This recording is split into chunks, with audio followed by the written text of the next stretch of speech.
Good morning विद्यार्थियों, स्वागत है आपका राजनीति विज्ञान कक्षा 11 की क्लास में। 11वीं आर्ट्स राजनीति विज्ञान हमने 2 पार्ट कंप्लीट कर लिए। आज है चुनाव प्रतिनिधित्व, चुनाव व प्रतिनिधित्व। चुनाव अभी चल भी रहे हैं। चुनाव क्या चीज है और प्रतिनिधित्व क्या है। चुनाव यानी चुनना, चुनाव मतलब क्या है? चुनना। यानी भारत एक विशाल लोकतांत्रिक देश है और यहाँ पर जितने भी प्रतिनिधि है सरकार के, चाहे वो प्रांतीय सरकार हो, चाहे वो राज्य सरकार हो या फिर केंद्र सरकार हो, प्रत्येक सरकार के पदाधिकारी या प्रतिनिधि को जनता चुनती है, जनता चुनती। और हमारा जो संविधान है वो भारतीय नागरिकों को वयस्क मताधिकार यानी वोट देने का अधिकार या मत देने का अधिकार प्रदान करता है। यानी व्यक्ति एक निश्चित आयु प्राप्त करने के बाद, यानी 18 वर्ष की आयु प्राप्त करने के बाद उसे सरकार चुनने का अधिकार होता है, वह अपने प्रतिनिधि को चुन सकता है। ठीक है। अब चुनाव, इलेक्शन वगैरह क्या होते हैं, इससे पहले मैं आपको बता दूं कि लोकतंत्र जो है 10वीं क्लास में आपने पढ़ा होगा कि लोकतंत्र जो है वो 2 प्रकार का है। लोकतंत्र के प्रकार, लोकतंत्र जो है वो आपका 2 प्रकार का है। एक तो होता है उदारवाद में, विश्व में लोग उदारवादी लोकतंत्र कहते हैं या राजनीतिक लोकतंत्र 2 प्रकार का होता है। एक तो होता है प्रत्यक्ष लोकतंत्र, प्रत्यक्ष को आप शुद्ध लोकतंत्र भी बोल सकते हो, शुद्ध लोकतंत्र। और दूसरा होता है अप्रत्यक्ष लोकतंत्र, अप्रत्यक्ष लोकतंत्र। अप्रत्यक्ष लोकतंत्र का मतलब आप प्रतिनिधि लोकतंत्र बोल सकते हो, प्रतिनिधि लोकतंत्र। ठीक है। प्रत्यक्ष जो लोकतंत्र है वो प्रत्यक्ष लोकतंत्र जो है वो आज दुनिया में कहीं मौजूद नहीं है, सिर्फ स्विट्जरलैंड को छोड़ करके। स्विट्जरलैंड के 5 या 6 प्रांत है जहां पर ये प्रत्यक्ष लोकतंत्र पाया जाता है। प्रत्यक्ष का मतलब ये है कि यहाँ पर कानून निर्माण और प्रशासन से जुड़े हुए समस्त कार्य करने का अधिकार जनता को है। यानी जनता ही कानून बनाती है, जनता ही प्रशासनिक अधिकारियों की नियुक्ति करती है और सारा जो सिस्टम है वो जनता ही संचालित करती है। ठीक है। जनता वहां सर्वोच्च होती है, जनता ही प्रशासन के सारे कार्य करती है। ऐसे लोकतंत्र को अपन बोलते हैं प्रत्यक्ष या शुद्ध लोकतंत्र। लेकिन ये जो शुद्ध लोकतंत्र है वो छोटे देशों के लिए उपयुक्त है। छोटे देशों में कह दो या फिर कम जनसंख्या वाले देशों में प्रत्यक्ष लोकतंत्र जो है वो उपयोगी है, बड़े देशों के लिए उपयोगी नहीं। उसके बाद अपन बात करें अप्रत्यक्ष लोकतंत्र। अप्रत्यक्ष लोकतंत्र जो है वो वर्तमान में बहुत से देशों में पाया जाता है। यानी बहुत सारे जो लोकतांत्रिक देश है उन सब ने अप्रत्यक्ष यानी प्रतिनिधि लोकतंत्र को अपना रखा है। ठीक है।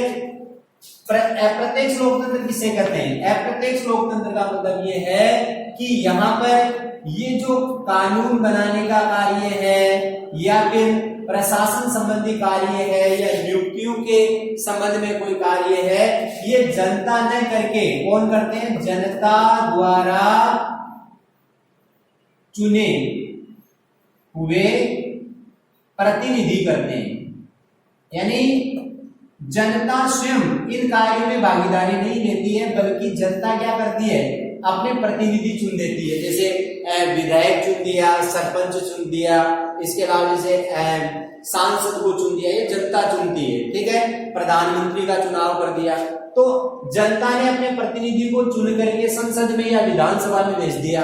अब ये सारे कार्य, कानून निर्माण का कार्य है, प्रशासन संबंधी कार्य है, ये सारे कार्य जनता के द्वारा चुने हुए प्रतिनिधि ही करते हैं। अगर वो 5 साल में अपने कार्य ठीक ढंग से निर्वहन करते हैं तो अगली बार चुनाव जीत जाते हैं, और अगर वो कार्य नहीं करते, जनता की उम्मीदों पर खरे नहीं उतरते हैं, तो वो अगले चुनाव में उन्हें हार का मुंह देखना पड़ता है, वो घर बैठ जाते हैं, ठीक है। ये जो अप्रत्यक्ष लोकतंत्र है ये बड़े देशों में पाया जाता है, बड़े देशों में या अधिक जनसंख्या वाले देशों में ये उपयुक्त माना जाता है। यानी भारत में प्रत्यक्ष लोकतंत्र उपयोगी नहीं है, क्योंकि भारत एक बड़ा देश है, विशाल जनसंख्या वाला देश है, यहाँ पर अप्रत्यक्ष लोकतंत्र इसीलिए पाया जाता है। अप्रत्यक्ष जो लोकतंत्र है आपका, वो 2 प्रकार का होता है। एक तो होता है आपका संसदीय शासन, और एक होता है अध्यक्षात्मक शासन।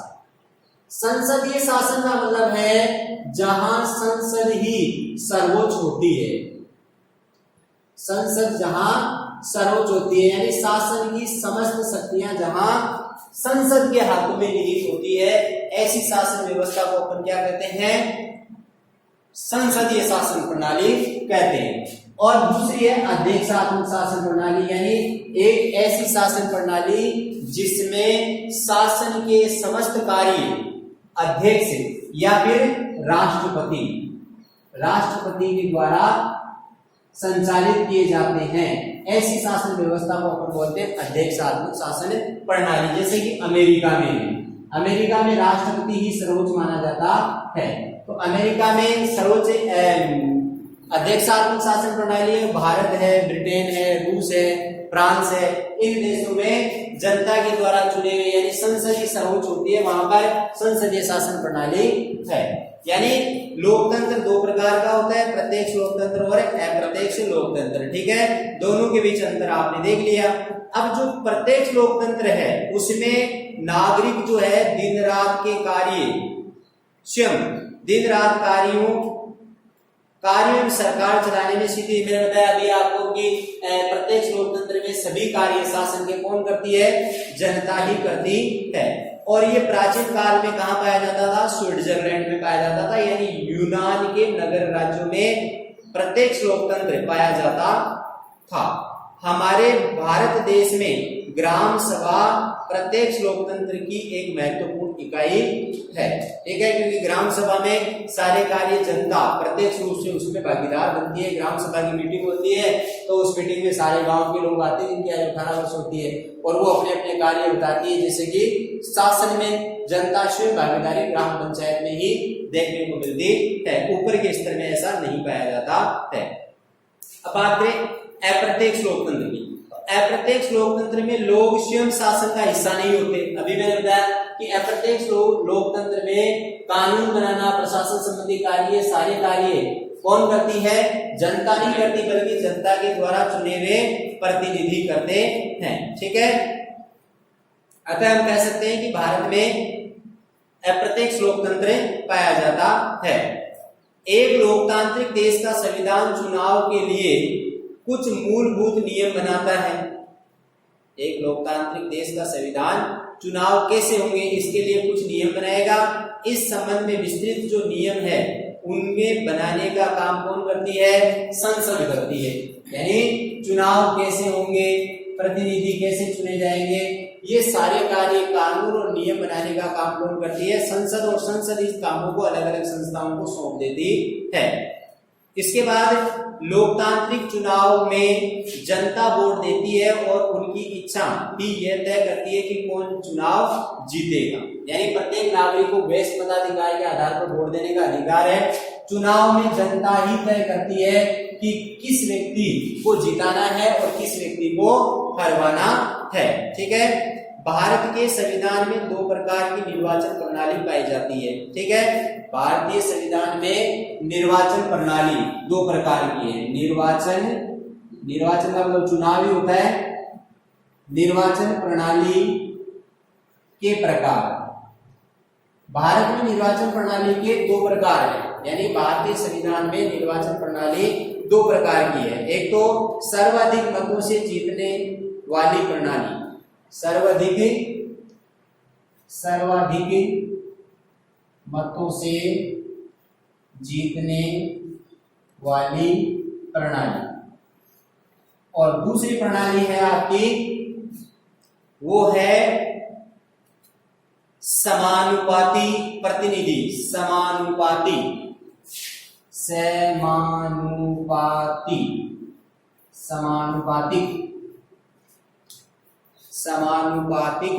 प्रतिनिधित्व प्रणाली, प्रतिनिधित्व प्रणाली। ये दो प्रकार की भारतीय संविधान में निर्वाचन प्रणाली दो प्रकार की है। एक तो सर्वाधिक मतों से जीतने वाली प्रणाली और एक समानुपाती प्रणाली। इसको अपन सर्वाधिक मतों से जीतने वाली प्रणाली में क्या कह सकते हैं? प्रत्यक्ष चुनाव कह सकते हैं, और इसको बोल सकते हैं अप्रत्यक्ष चुनाव। यानी प्रत्यक्ष चुनाव का मतलब कि वयस्क मताधिकार के आधार पर जनता सर्वाधिक मतों से जीतने वाली प्रणाली को कहते हैं वयस्क मताधिकार के आधार पर जो चुनाव होते हैं उसको ये प्रणाली कहा जाता है। समानुपाती प्रतिनिधित्व का मतलब वो है अप्रत्यक्ष यानी एकल संक्रमणीय अनुपातिक मत प्रणाली। ठीक है, ये दो प्रणालियां यहाँ पर पाई जाती है। सर्वाधिक मत से जीतने वाली प्रणाली में जिस प्रत्याशी को अन्य सभी प्रत्याशियों से अधिक वोट मिलता है उसे जीत घोषित कर दिया जाता है। अभी सरपंचों के चुनाव चल रहे हैं, सरपंच में जैसे मान लीजिए 5 आदमी खड़े हो गए, ए भी हो गया, बी भी हो गया, सी भी, डी भी, ई भी, एफ भी हो जाता है कई बार, है ना। इतने लोग मैदान में खड़े हैं, अपने अपने हिसाब से चुनाव प्रचार प्रसार करते हैं, लेकिन सर्वाधिक मतों से जीतने वाली प्रणाली मतलब जिस व्यक्ति को वोट मिले हैं, जैसे सबसे ज्यादा वोट जिस व्यक्ति को मिला है वो व्यक्ति जीत जाता है। यानी इसे आप प्रत्यक्ष भी कह सकते हो। सर्वाधिक मतों से जीतने वाली प्रणाली यानी जितने भी उम्मीदवार है उन उम्मीदवारों में जिसने सबसे ज्यादा वोट लिया है वो व्यक्ति विजेता माना जाता है। ठीक है, उसके बाद समानुपाती प्रणाली जो है वो क्या है? इसमें क्या है कि मतदाता को किसी एक दल को चुनने का विकल्प दिया जाता है। मतदाताओं को किसी एक दल को चुनने का विकल्प दिया जाता है, लेकिन प्रत्याशियों का चयन पार्टी के द्वारा की गई सूची के अनुसार होगा। जैसे मान लीजिए कि अपने यहाँ कांग्रेस है, बीजेपी है, इसके अलावा बहुजन समाज पार्टी है, कम्युनिस्ट पार्टी, बहुत सारी राजनीतिक पार्टी है। ठीक है, देश की जनता अलग अलग हिस्सों में बटी हुई है। कुछ लोग कांग्रेस को चाहते हैं, कुछ लोग बीजेपी को चाहते हैं, कुछ लोग बहुजन समाज को चाहते हैं, कुछ लोग कम्युनिस्ट पार्टी को चाहते हैं। तो अलग अलग व्यक्ति, जनता क्या करती है इस प्रणाली में? सिर्फ दल चुनती है। जनता क्या करती है? दल को चुनती है, और दल ये तय करेगा कि किस व्यक्ति को चुनाव में खड़ा करना है। ये है समानुपाती प्रतिनिधि प्रणाली। ठीक है, दोबारा देखिए, समानुपाती प्रतिनिधि प्रणाली में मतदाता को किसी एक, बहुत सारे जो राजनीतिक दल होते हैं उसमें से किसी एक दल को चुनने का अधिकार है, लेकिन प्रत्याशियों का चयन कौन करेगी? पार्टी करेगी, यानी दल ही करती है, यानी किसको टिकट देना है, किसको चुनाव लड़वाना है और किसको नहीं लड़वाना। ठीक है, अब समानुपाती प्रतिनिधित्व जो प्रणाली है वो 3 रूपों में देखने को मिलती है। जैसे ये प्रणाली जो है इसके 3 रूप है। कितने रूप है? 3 रूप है। पहला रूप है, कुछ देश ऐसे हैं जैसे इजराइल है, नीदरलैंड है, यहाँ संपूर्ण देश को एक निर्वाचन क्षेत्र माना जाता है और प्रत्येक पार्टी को राष्ट्रीय चुनावों में प्राप्त वोटों के अनुपात में सीटें दी जाती है। यानी नीदरलैंड और इजराइल, नीदरलैंड व इजराइल, यहां क्या सिस्टम है समानुपाती प्रणाली में कि यहां पर क्या होता है कि संपूर्ण देश को एक चुनाव क्षेत्र माना जाता है, यानी पूरे देश को एक चुनाव क्षेत्र मान लिया जाता है। जैसे ये पूरा एक क्षेत्र है चुनाव, अपने यहाँ क्या है, जैसे मान लीजिए ये दांतारामगढ़ विधानसभा क्षेत्र हो गया है, और जैसे ये नावा विधानसभा क्षेत्र हो गया। यहाँ क्षेत्रों को निर्वाचन क्षेत्रों में बांटा गया है, क्योंकि भारत विशाल देश है इसलिए उसको टुकड़े कर दिए गए।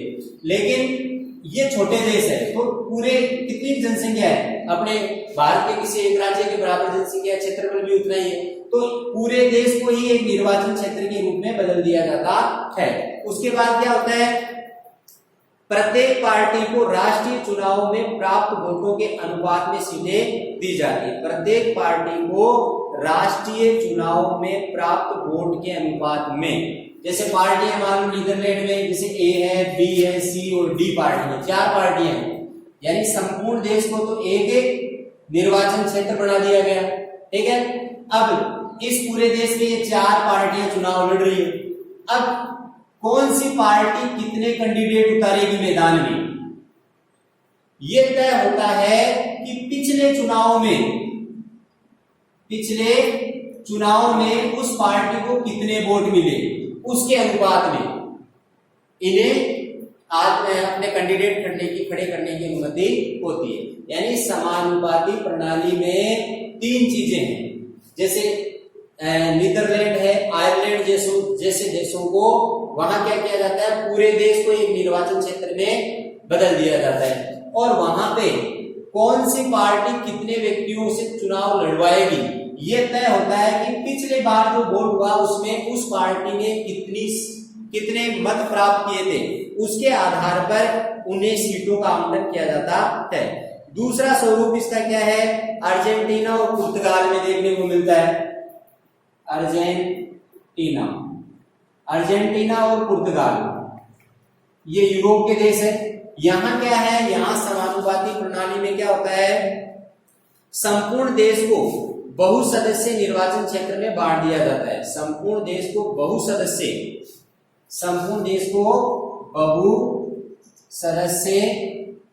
निर्वाचन क्षेत्र में बांट दिया जाता है। यहाँ पूरे देश को बांटा जाता है। यहाँ पर अर्जेंटीना और पुर्तगाल जैसे देशों के अंतर्गत क्या होता है, संपूर्ण देश को बहुसदस्यीय निर्वाचन क्षेत्र में बांट दिया जाता है। और तीसरा रूप है समानुपाती प्रतिनिधित्व का, वो है भारत में राष्ट्रपति, उपराष्ट्रपति, राज्यसभा, विधान परिषदों के चुनाव में देखने को मिलता है। इसे भारत में कहते हैं एकल संक्रमणीय आनुपातिक मत प्रणाली। तीसरा स्तर है भारत में, जहां राष्ट्रपति, उपराष्ट्रपति, विधानमंडल, ठीक है, राष्ट्रपति, उपराष्ट्रपति और विधानमंडल, ठीक है, यानी लोकसभा, राज्यसभा और विधान मंडल, ये तीनों मिलकर के क्या करती है, राष्ट्रपति का और उपराष्ट्रपति का चुनाव करती है समानुपाती प्रतिनिधित्व प्रणाली के आधार पर, जिसको अपन कहते हैं एकल संक्रमणीय मत प्रणाली बोलते हैं उसको। समानुपाती को क्या बोलते हैं, भारत में एकल संक्रमणीय आनुपातिक मत प्रणाली, जिसमें क्या होता है, लोकसभा, राज्यसभा और राज्यों की विधान मंडलें मिलकर राष्ट्रपति और उपराष्ट्रपति का चुनाव करते हैं, ठीक है। तो ये 3 स्वरूप हो गए इसके, नीदरलैंड, इजराइल में, अर्जेंटीना, पुर्तगाल में और भारत में, ठीक है। तीनों में अलग अलग स्वरूप पाया जाता है। हमारे जो भारत के संविधान निर्माता जो थे, जिन्होंने संविधान बनाया, जैसे मान लीजिए कि अपने डॉक्टर भीमराव अम्बेडकर हो सकते हैं, राजेंद्र प्रसाद हो सकता है, और भी जो संविधान निर्माता जो थे वो समझते थे कि समानुपाती प्रतिनिधित्व प्रणाली पर आधारित चुनाव संसदीय प्रणाली में सरकार के स्थायित्व के लिए उपयुक्त नहीं होंगे। इस प्रणाली को स्पष्ट बहुमत मिलने में कठिनाई होगी, इसलिए इनको लोकसभा में इसे शामिल नहीं किया गया, सिर्फ राष्ट्रपति और उपराष्ट्रपति और विधानमंडल के चुनाव में इसे शामिल किया गया था, ठीक है। सन 1989 में 89 का समय गुजर जाने के बाद क्या हुआ कि भारत में पहले एकदलीय शासन प्रणाली थी, 89 के बाद क्या हुआ, बहुदलीय गठबंधनों की कार्य प्रणाली सामने आई, और इसी के साथ अनेक राज्यों में द्विदलीय प्रतियोगिता भी देखने को मिली। द्विदलीय प्रणाली 3 प्रकार की होती है, एक दलीय और एक होती है द्विदलीय और एक होती है बहुदलीय। यानी जिस देश में एक ही दल का प्रभुत्व होता है चुनाव में वो एक दलीय होती है, जहां 2 दलों का प्रभुत्व होता है वहां 2 दलीय, और जहां पर बहुदलीय का होता है, बहुत सारे राजनीतिक दल होते हैं वहां पर बहुदलीय शासन प्रणाली पाई जाती है। आजादी से पहले अगर मैं बात करूं, आजादी से पहले अंग्रेजों की जो सरकार थी उन्होंने पृथक निर्वाचन मंडल शुरू किया है, पृथक निर्वाचन प्रणाली की शुरुआत की, जिसका अर्थ क्या था? पृथक निर्वाचन प्रणाली का अर्थ है किसी समुदाय के प्रतिनिधित्व के चुनाव में केवल उसी समुदाय के लोग वोट कर सकेंगे, पर हमारे संविधान निर्माताओं को ये बात पसंद नहीं है। यानी अंग्रेजों के जमाने में क्या था? पृथक निर्वाचन प्रणाली, पृथक निर्वाचन प्रणाली। पृथक निर्वाचन प्रणाली क्या है? यानी पृथक यानी अलग से, यानी किसी धर्म विशेष के लोग वो अपने ही धर्म विशेष के लोगों को वोट देंगे और उनको उनका चुनाव करेंगे। लेकिन ये क्या है? ऐसी प्रणाली लागू करने से क्या होगा? पूरा भारत क्या है? अलग अलग धर्मों में और जातियों में बढ़ जाएगा। इसलिए हमारे संविधान निर्माताओं ने क्या किया? इस पृथक निर्वाचन प्रणाली को हटा दिया था, ठीक है, और इसकी जगह आरक्षित निर्वाचन क्षेत्र की व्यवस्था को अपनाया। यानी अलग अलग जातियों के लिए संसद में और विधानमंडलों में उनके लिए आरक्षण प्रदान कर दिया गया। यानी कोई जैसे मान लीजिए कि पृथक निर्वाचन, जैसे मान लीजिए कि अपना समाज सवर्ण और जैसे दलितों से दो भागों में बटा हुआ, ठीक है, ये पैसे वाले लोग हैं, चुनाव यही लड़ेंगे, ये बेचारे दबे कुचले लोग हैं जिनके पास पैसे नहीं है, वो चुनाव नहीं लड़ पाएंगे, राजनीति में आगे उनकी पहचान भी नहीं है। तो ऐसी स्थिति में क्या हुआ कि लोग ये पृथक निर्वाचन प्रणाली लागू होने से क्या होगा कि ये दलित अलग से अपने धर्म और अपने अपने समुदाय के हिसाब से चुनाव लड़ेंगे, ठीक है। ऐसी व्यवस्था थी अंग्रेजों के समय से पहले, लेकिन भारतीय ने इन्होंने इस प्रणाली को क्या कर दिया? समाप्त। और अब सवाल ये उठा कि भाई अगर पृथक निर्वाचन प्रणाली को समाप्त करेंगे तो सिर्फ उच्च जाति के लोग, पैसे वाले जो लोग हैं वही राजनीति में आएंगे, वो चुनाव लड़ेंगे, वो जीतेंगे। तो ऐसी स्थिति में क्या किया गया कि जो लोग आर्थिक दृष्टि से कमजोर है, जो समुदाय पिछड़े हुए हैं, उन लोगों के लिए क्या किया? संसद में और विधानमंडल में सीटें आरक्षित कर दी गई। जैसे मान लीजिए कि 545 है, 545 में सब जैसे संसद के अंदर मान लीजिए 100 सीट तो निम्न वर्ग के लोगों की होनी चाहिए, तो वहां पे चुनाव हुए लड़ते हैं। आज भी आप देखते हो सरपंचों के चुनाव हुए, जिसमें कई जगह आप सुने होंगे, आपने सुना होगा कि फला जगह ओबीसी की सीट आई है, कहीं पर जनरल की सीट आई है, कहीं पर एससी की, कहीं एसटी की सीट भी आती है, वो आरक्षित सीटें हैं, वहां पे चुनाव वही लोग लड़ेंगे, ठीक है। उसके बाद अपन बात करते हैं संविधान में अनुसूचित जातियां जो है और अनुसूचित जनजाति, जिनको आप एससी और एसटी बोलते हो, उनके लिए लोकसभा और राज्यसभा में सीटें आवंटित की गई, महिलाओं की अलग से की गई, ताकि सभी व्यक्तियों को राजनीति में आने का मौका मिले। भारत में परिसीमन आयोग है, ये एक स्वतंत्र संस्था है जिसका चयन राष्ट्रपति के द्वारा किया जाता है। ये चुनाव आयोग के साथ मिलकर के काम करता है। परिसीमन आयोग ये तय करता है कि कौन से निर्वाचन क्षेत्र आरक्षित होंगे और कौन से नहीं होंगे। शहर और गांव में स्थानीय सरकारों में महिलाओं के लिए भी सीट आरक्षित की गई, ताकि महिलाओं का भी राजनीति में भागीदारी बढ़ सके। लोकतंत्र के लिए आवश्यक ये भी है कि चुनाव निष्पक्ष और स्वतंत्र रूप से होने चाहिए, यानी पारदर्शी रूप से होने चाहिए। चुनाव में किसी प्रकार का बदलाव नहीं होना चाहिए। 18 वर्ष की आयु प्राप्त होने के बाद अपने यहाँ चुनाव वोट देने का अधिकार है, ये आपको पता है। सभी नागरिकों को चुनाव में खड़े होने और जनता का प्रतिनिधि होने का अधिकार है। चुनाव लड़ने के लिए पैसे, क्वालिफिकेशन, वर्ग, लिंग के आधार पर कोई प्रतिबंध नहीं है। यानी ये जरूरी नहीं है कि पैसे वाले ही लोग चुनाव लड़े, उच्च शिक्षा वाले लोग चुनाव लड़े, या विशेष समुदाय से जुड़े हुए लोग ही चुनाव लड़े। कोई भी व्यक्ति भारत में चुनाव मैदान में खड़ा हो सकता है और चुनाव लड़ सकता है, इसके ऊपर कोई प्रतिबंध नहीं है। भारत में चुनाव करवाने के लिए एक संस्था है, राष्ट्रीय चुनाव आयोग। ये पूरे देश के ऊपर राष्ट्रीय चुनाव आयोग है। इसके नीचे प्रत्येक राज्य में राज्य निर्वाचन आयोग बना हुआ है, ठीक है। इसमें अध्यक्ष वगैरह होते हैं। तो राज्य विधानसभाओं के चुनाव, राज्य विधानसभा के चुनाव और क्या आपके वो पंचायत और नगर पालिका के चुनाव, ठीक है, प्रांतीय चुनाव जो वो राज्य निर्वाचन आयोग ने करवाएगा और इनको गाइडलाइन कौन देगा? राष्ट्रीय चुनाव आयोग। ये जैसा कहेंगे इनको वैसे ही ये चुनाव करवाते हैं। जैसे चुनाव की तारीख तय करना, चुनाव चिन्ह आवंटित करना, इसके अलावा जैसे मतदाताओं की वोटर लिस्ट बनाना, है ना, ये सारे काम चुनाव में शांति व्यवस्था, चुनाव की प्रक्रिया को ठीक ढंग से करवाने का काम ये करते हैं। ठीक है, तो भारत में निर्वाचन आयोग की सहायता करने के लिए राज्य में एक मुख्य निर्वाचन अधिकारी होता है। यानी चुनाव आयोग, राष्ट्रीय चुनाव आयोग होता है, उसमें भी मुख्य अधिकारी होता है जिसको अध्यक्ष बोल सकते हैं। यहाँ पर भी एक अध्यक्ष होगा जिसको मुख्य निर्वाचन अधिकारी कहा जाता है। सन 1993 में क्या हुआ? अन्य 2 निर्वाचन आयुक्तों की नियुक्ति से निर्वाचन आयोग बहुसदस्य हो गया। ठीक है, सदस्य बढ़ा दिए गए 1993 के बाद। ये उसके अलावा मुख्य निर्वाचन आयुक्त चुनाव आयोग का अध्यक्ष होता है। मुख्य निर्वाचन आयुक्त क्या होता है? चुनाव आयोग का अध्यक्ष। और यद्यपि दोनों इन निर्वाचन आयुक्तों की तुलना में ज्यादा शक्तियां प्राप्त नहीं है। मुख्य जो निर्वाचन आयुक्त और निर्वाचन आयुक्तों को 6 वर्ष के लिए इनकी कार्यकाल होता है 6 वर्ष का, या फिर 65 वर्ष की आयु प्राप्त होने तक उन्हें रिटायरमेंट दे दिया जाता है। ठीक है, और संसद के द्वारा ही इनके भत्ते वगैरह ये तय होते हैं और संसद का विशेष बहुमत पारित करके राष्ट्रपति के द्वारा इनको हटाया भी जा सकता है और लगाया भी जा सकता है।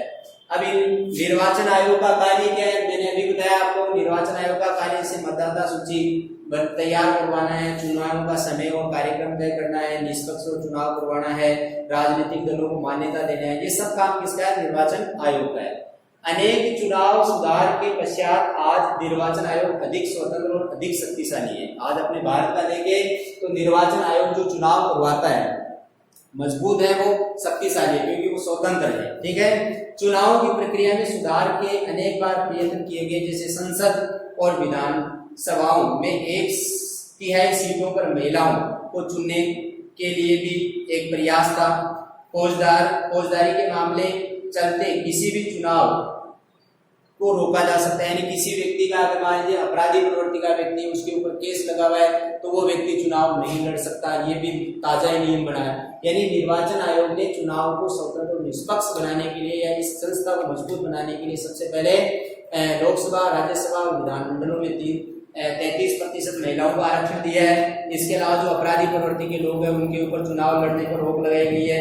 चुनाव में बहुत ज्यादा पैसे खर्च नहीं किए जा सकते, एक लिमिट होती है, उस लिमिट के अनुसार पैसे खर्च कर सकते हो आप। ऐसे सुधार करके मतलब चुनाव आयोग को मजबूत बनाया गया है। हमारे भारत देश में लोकतांत्रिक जीवन के अभिन्न अंग बन गए हैं चुनाव। आज चुनाव को अपन उत्सव की तरह मनाते हैं। चुनाव में देखो आप कितने मजे लेते हो ना, तो चुनाव अपने जीवन के अंग हो गए। कोई ये सोच भी नहीं सकता कि कोई भी सरकार चुनाव में जनादेश का उल्लंघन करे। यानी चुनाव आते हैं तो अच्छे अच्छे बड़े बड़े राजनेता जनता के पैरों में आकर के पड़ जाते हैं ना, जैसा कि वो सब कुछ एकदम बढ़िया शाना है एकदम सब, है ना। तो जनता ही सरकार चुनती है। कोई भी व्यक्ति जनता के जनादेश का उल्लंघन नहीं कर सकती अथवा बिना चुनाव के कोई भी सरकार नहीं बन सकती। यदि चुनाव प्रक्रिया को कुछ और दोष रहित बनाना है तो मतदाताओं को और नागरिकों को जागरूक होना पड़ेगा और लोकतंत्र में चुनाव को उत्सव की तरह वैभवशाली बनाना होगा। ठीक है, तो आज के लिए मैं इतना ही आपको बताऊंगा। कल अपन इसके महत्वपूर्ण कोई चीज आती है, वो शब्द आते हैं तो वो बता दूंगा। इससे अच्छा ये आप कुछ उतारना चाहो तो आप इसमें से उतार सकते हो। धन्यवाद।